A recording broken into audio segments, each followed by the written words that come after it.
Hello guys, I hope you're doing great. سلام بچه ها، امیدوارم حالتون خوب باشه. Let's start unit 70. بیاین درس 70 رو شروع بکنیم. I can use common adjectives. I can use common adjectives. من I can میتونم use استفاده کنم common رایج adjectives صفت ها. پس من میتونم صفت های رایج رو استفاده بکنم. Part A common opposites این تضادهای رایج. Part A The first one is she's asleep opposite awake. sleep یعنی خوابیدن. اپوزیتش میشه چی؟ awake یعنی بیدار بودن. بچه sleep اون ای که اومده قبلش داره اینو میگه که اون فرد خوابه. الان کسی که خوابه یعنی الان هم که شما داری مثلا میگم صحبت میکنی یا من دارم صحبت میکنم، طرف خوابه. خب توی یه باز زمانی که ما هستیم خوابه. به کسی که خوابه و میخوای بگی فلانی خوابه میگی she's sleep و این sleep اون اونی که مثلا خوابه اون ای قرار میگیره قبلش. خب یعنی اینکه الان هم خوابه، در حال خواب دیدنه، خوابه. خب اینه تفاوتش. اگر جایی اینو دیدین که ای وای چرا قبلش ای اومده، دلیلش اینه کسی که خوابه و مثلا شما میخوای بگی طرف خوابه الان، میگی چی؟ میگی she's sleep.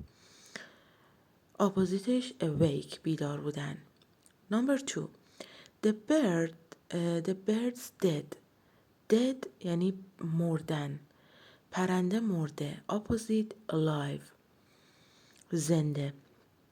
Number 3 he is very strong اون خیلی قویه. اپوزیتش weak ضعیفه. بچه ها این ویک با ویک هفته با همدیگه به قول معروف صداهاشون شبیه همه، خب اما دیکته هاشون فرق میکنه. Number 4 is she's a rich woman. She's a rich woman اون یه خانم ثروتمنده. اپوزیتش poor فقیر. Number 5 is these are common names in Italy.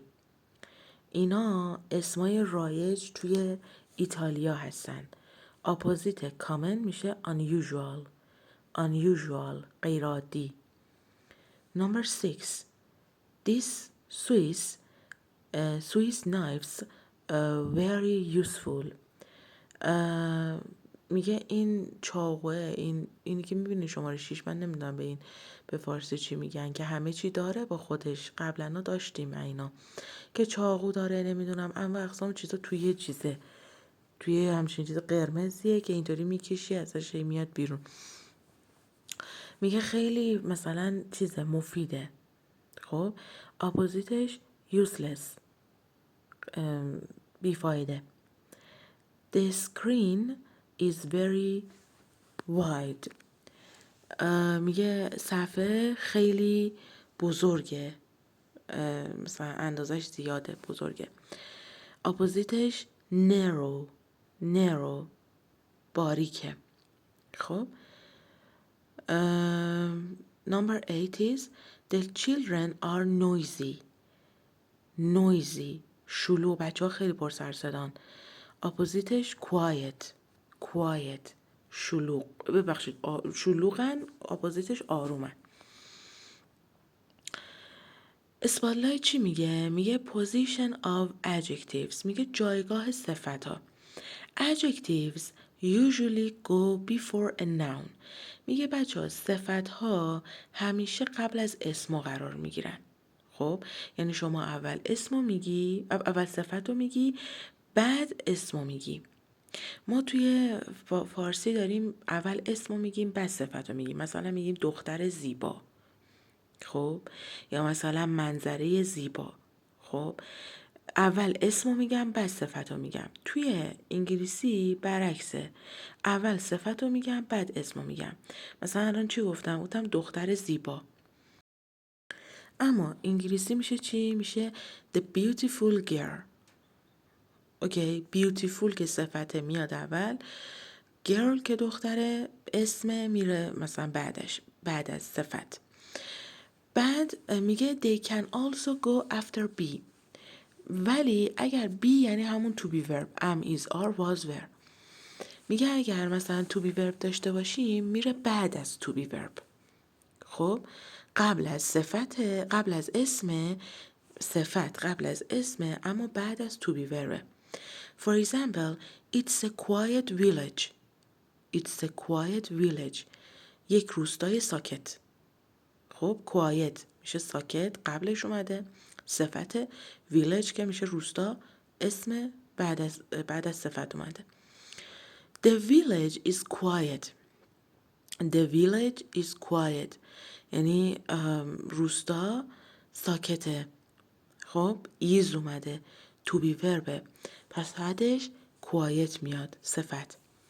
You can't use alive, awake and sleep before a noun. میگه شما نمیتونی از اینا قبل از اسم استفاده کنی، باید بعدش استفاده کنی.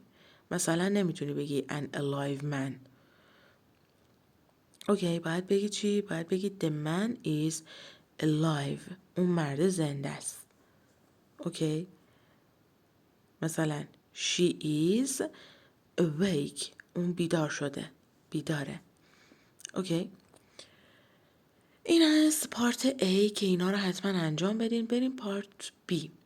classroom habits. عادتهای کلاسی. teachers in part A, this part actually left one, show the teachers what teachers said. چه چیزایی رو معلم گفتن. The right one, what students says. What students say. چه چیزایی رو بچه ها گفتن. Okay. The first one is I tell my student to write new words in a vocabulary notebook. I think it's really helpful. میگه من به بچه هام گفتم، به دانش آموزام گفتم که لغت های جدید رو توی دفتر لغاتتون بنویسین. من فکر میکنم این خیلی helpful چیه؟ helpful, useful or giving help. مفیده. helpful مفید فایده است. بعدی میگه it is very annoying when students are late for class. میگه خیلی annoying چیه؟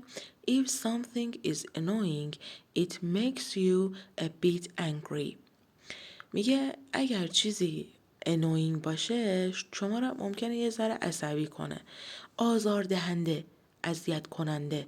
میگه چی؟ میگه خیلی آزاردهنده و اذیت کننده است که بچه ها دیر میان سر کلاس.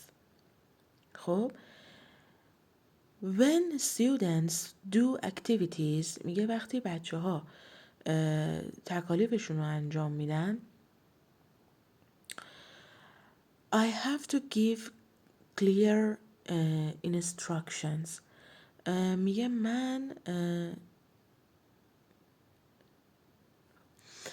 من وقتی که من باید به اونا یعنی واضح کنم این دستورالعملا رو بهشون به صورت واضح بگم. clear, easy to understand. اپوزیتش confusing. خب حالا من اون کلمه بالا سینونیم annoying و اپوزیت clear اینا رو همه رو این ور داره، برسیم میگم بهتون. خب چی بود دیگه؟ آره میگه من به خاطر اینکه بچه ها دارن اکتیویتی ها رو انجام میدن باید همه رو به صورت واضح بهشون دستورالعملا رو بگم. I don't like students who talk when I'm listening to other students. میگه من دوست ندارم بچه ها صحبت میکنن با هم حرف میزنن وقتی که من دارم گوش میدم به صحبت یه دانش آموز دیگه. اوکی، یعنی مثلا بچه ها دارن با هم حرف میزنن من خوشم نمیاد.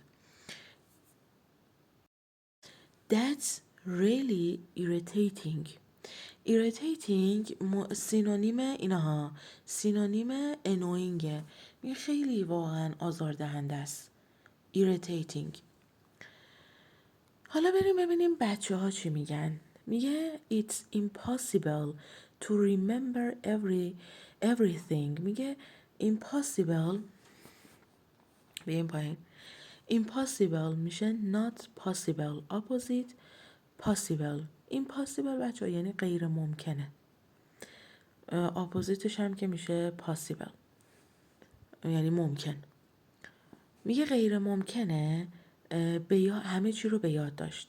So it's necessary to revise things you've studied in class. میگه پس necessary it means if something is necessary you must have it or do it. میگه اگر چیزی necessaryه شما باید حتما انجامش بدید یا حتما داشته باشیش. اپوزیتش هم میشه unnecessary. میشه چی؟ میشه ضروری یا غیر ضروری. پس میگه ضروریه که ریوایز یعنی مرور کردن.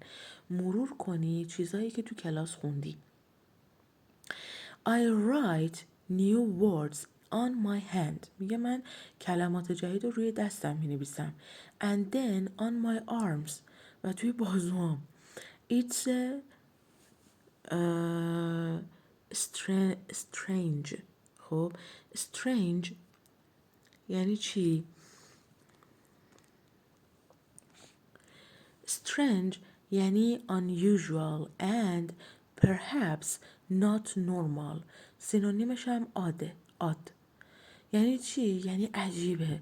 برای همه عجیبه که من لغتم مثلا رو دست و بازوم می نویسم که مترادفش هم odd هستش. odd. خب کجا بودیم؟ Strange things to do and some students think I'm mad.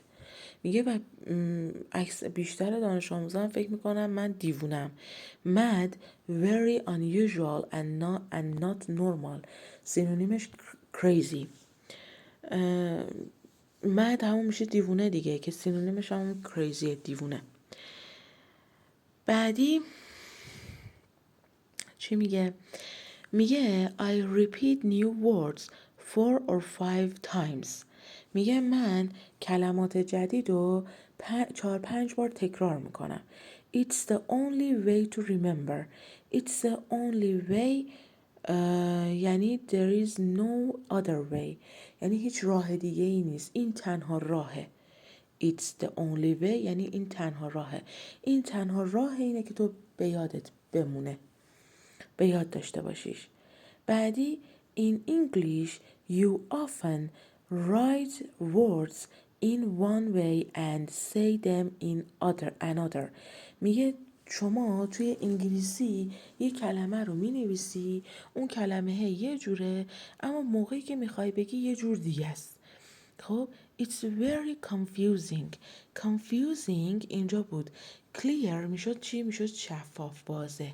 حالا confusing که اپوزیتشه چی میشه؟ میشه چی؟ میشه گیج کننده. یا آقا تو انگلیسی اون چیزی که مینویسی با اون چیزی که داری میخونی با هم دیگه بعضی اوقات شباهت نداره. راست میگه. میگه این یه خورده آدمو گیج میکنه. اینم از بچه ها درس 70. باز اگه سوالی بود من در خدمتون هستم. جوابا رو اینا رو حتما بنویسین، از روش بخونید، وایس برام بفرستین.